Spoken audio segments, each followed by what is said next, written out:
Hi guys, welcome to another audio video in our reading 1 Samuel 31 of the King James Version Bible.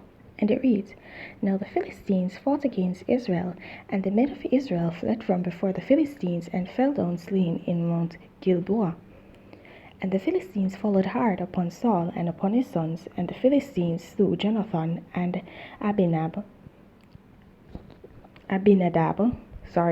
and Melchishua, Saul's sons. And the battle went sore against Saul, and the archers hit him, and he was sore wounded by the archers.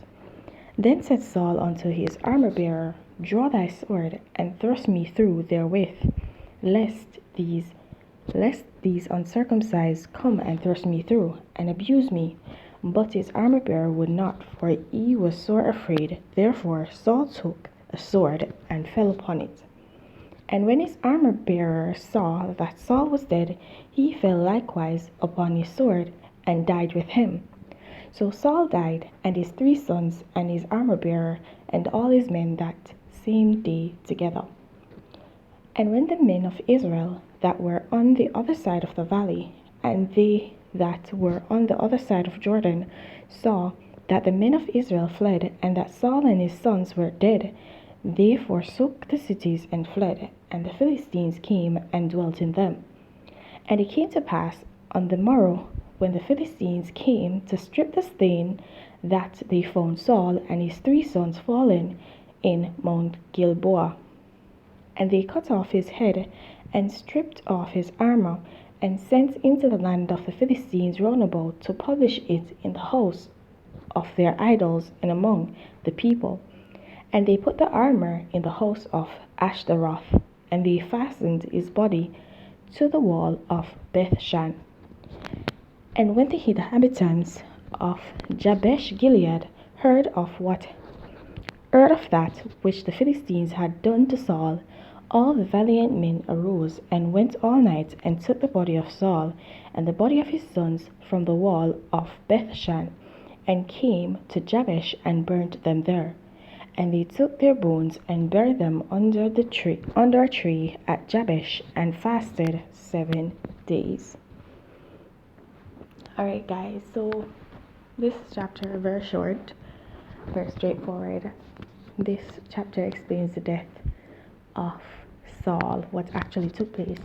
And if you recall, David had many times to actually kill Saul, because God had actually put him into his hands, right? Delivered him into his hands.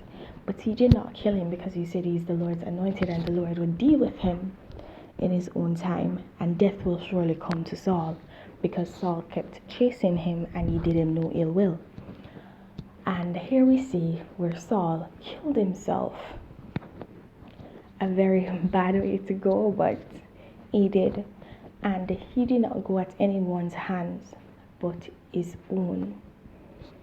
And that just goes to show sometimes that your enemies, when God is dealing with your enemies at times, he uses their own hands to kill them, or to deliver them up, or to basically show them for who they really are.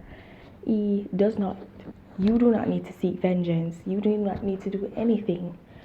They themselves, your enemies themselves, will prove themselves to be cruel, to be unjust, to be treacherous in their ways.